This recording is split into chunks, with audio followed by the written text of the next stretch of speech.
Apportionment of indirect expenses, अप्रत्यक्ष व्ययों का अनुभाजन। अप्रत्यक्ष व्ययों के संबंध में हमें पूरे फाइनेंशियल ईयर में सूचनाएं प्राप्त होती रहती है कि ये खर्चे हुए हैं, अप्रत्यक्ष व्यय हुए हैं। उनको हम एक जगह कलेक्ट करते रहते हैं कि सारे खर्चे, टोटल अमाउंट ये है खर्चों की। लेखा वर्ष के अंत में विभागीय लाभानी खाते बनाते समय इन व्ययों को किसी उचित आधार बेसिस पर विभिन्न विभागों में बांट दिया जाता है, जिससे प्रत्येक विभाग का पृथक पृथक लाभानी खाता तैयार किया जा सके और उनका अलग अलग प्रॉफिट एंड लॉस कैलकुलेट किए जा सके। इन व्ययों को बांटने के लिए अलग अलग बेसिस, कई प्रकार के बेसिस हो सकते हैं। Basis of apportionment of indirect expenses, अप्रत्यक्ष व्ययों के विभाजन का आधार। अप्रत्यक्ष व्ययों के विभाजन के कई प्रकार के आधार हैं। पहला है क्रय, परचेज। सेकंड सेल्स, विक्रय। तीसरा घेरे गए क्षेत्रफल के आधार पर, फ्लोर एरिया ऑक्यूपाइड। पांचवा है कर्मचारियों की संख्या और छठा है अन्य। तो अप्रत्यक्ष व्ययों को विभिन्न विभागों में डिवाइड करने के लिए कई प्रकार के बेस हैं। पहला ये देखेंगे कि कोई खर्चा डिवाइड करना है तो उनकी अलग अलग परचेज कितनी है डिपार्टमेंट्स की। दूसरा बेसिस सेल, अलग अलग सेल डिपार्टमेंट की कितनी हुई है।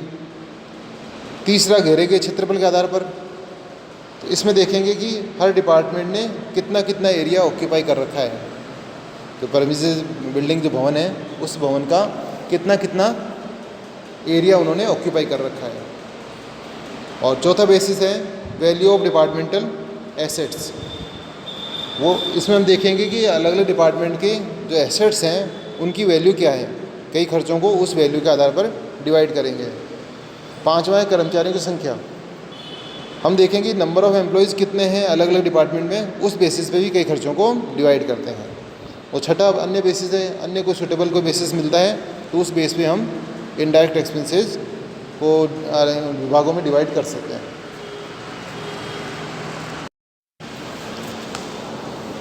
अब हम देखेंगे कि जो बेसिस हमने लिए हैं, purchase, sales, floor area occupied, value of departmental assets, number of employees और अदर बेसिस, इन बेसिस पर किन किन खर्चों को डिवाइड करेंगे।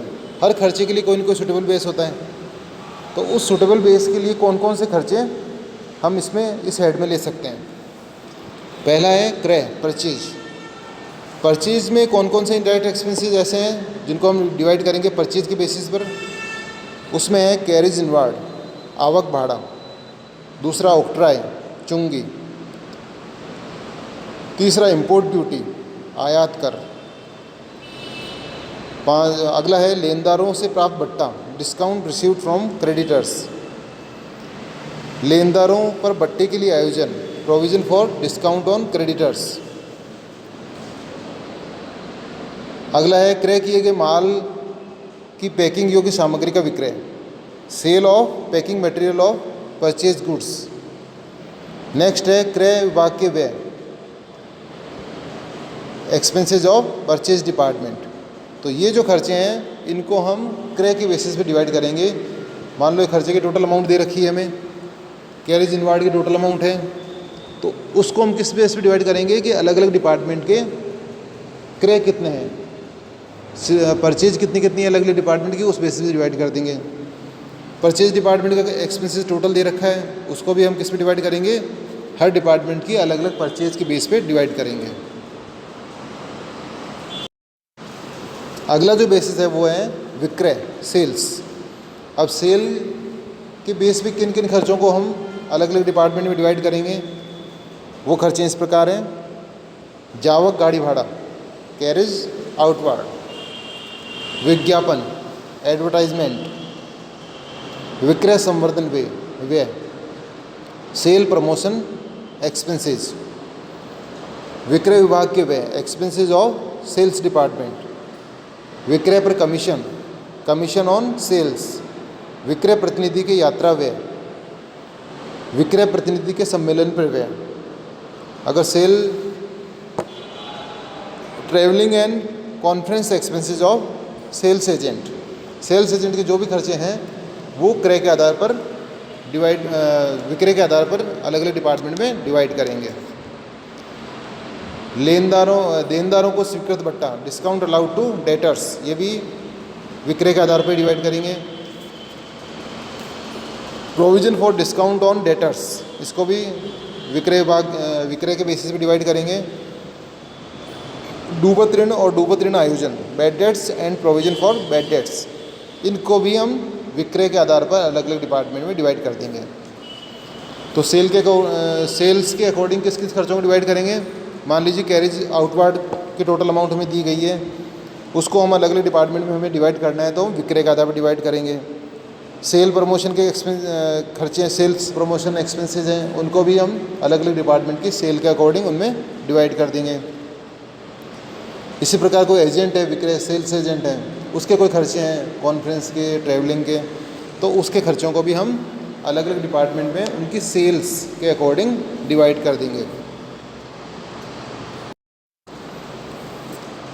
नेक्स्ट पॉइंट है घेरे गए क्षेत्रफल के आधार पर, फ्लोर एरिया ऑक्यूपाइड। इस बेसिस पे जो खर्चे डिवाइड करेंगे वो हैं भवन का किराया और मरम्मत, कर एवं सफाई के व्यय, एयर कंडीशनिंग के व्यय, बिजली व्यय, लाइटिंग और बिजली के जो एक्सपेंसेस है वो भी हम इसके बेस पे डिवाइड करेंगे। फ्लोर एरिया ऑफ ऑक्यूपाइड,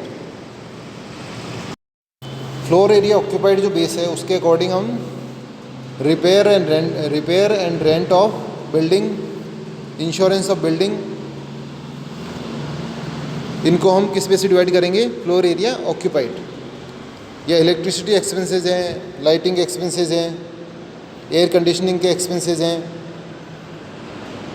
इन सबको हम फ्लोर एरिया ऑक्यूपाइड के बेस पे अलग अलग डिपार्टमेंट में डिवाइड कर देंगे। नेक्स्ट पॉइंट है विभागीय संपत्तियों का मूल्य, वैल्यू ऑफ डिपार्टमेंटल एसेट्स। तो इस बेस पे किन किन खर्चों को डिवाइड करेंगे।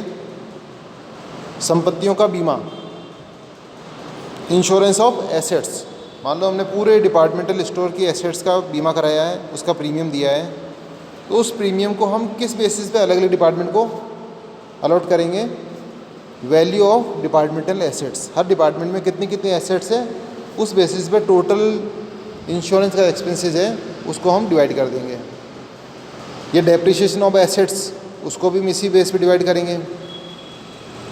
रिपेयर के कोई व्यय है, मान लीजिए किसी डिपार्टमेंट के एसेट्स है, उसकी रिपेयर के बारे में मैंने खर्चा किया है, तो उसको भी वैल्यू ऑफ डिपार्टमेंटल एसेट्स के अकॉर्डिंग डिवाइड कर देंगे। नेक्स्ट जो अगला बेसिस है वो है कर्मचारियों की संख्या, नंबर ऑफ एम्प्लॉइज़। इसमें कर्मचारी निरीक्षण, अधीक्षण, नियंत्रण, कैंटीन व्यय, लेबर वेलफेयर एक्सपेंसेस, श्रम कल्याण व्यय, कर्मचारी मनोरंजन व्यय, एंटरटेनमेंट एक्सपेंसेस, तो इस प्रकार के जो खर्चे हैं वो नंबर ऑफ़ एम्प्लॉइज़ के रेशियो में हम अलग अलग डिपार्टमेंट में डिवाइड कर देंगे।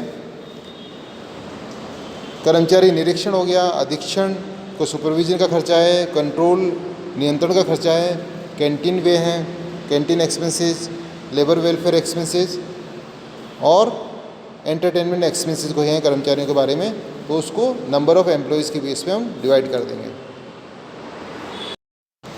तो इस प्रकार 5 प्रकार के बेसिस इम्पोर्टेंट हैं। क्रय परचेज, दूसरा सेल्स विक्रय, घेरे गए क्षेत्रफल के आधार पर फ्लोर एरिया, विभागीय संपत्तियों के मूल्य के बेसिस पर वैल्यू ऑफ डिपार्टमेंटल एसेट्स, 5वां कर्मचारियों की संख्या, नंबर ऑफ़ एम्प्लॉइज़, और बाकी अन्य भी कई प्रकार के आधार हो सकते हैं। परिस्थिति के अनुसार हमें निर्णय लेना पड़ता है। मान लो इन 5 के आधार पर हम किसी को डिवाइड नहीं कर पा रहे हैं, तो अन्य कोई बेसिस भी हम देख लेंगे, उसके अकॉर्डिंग कोई खर्चा है तो उसको भी हम अन्य बेसिस पे डिवाइड कर देंगे।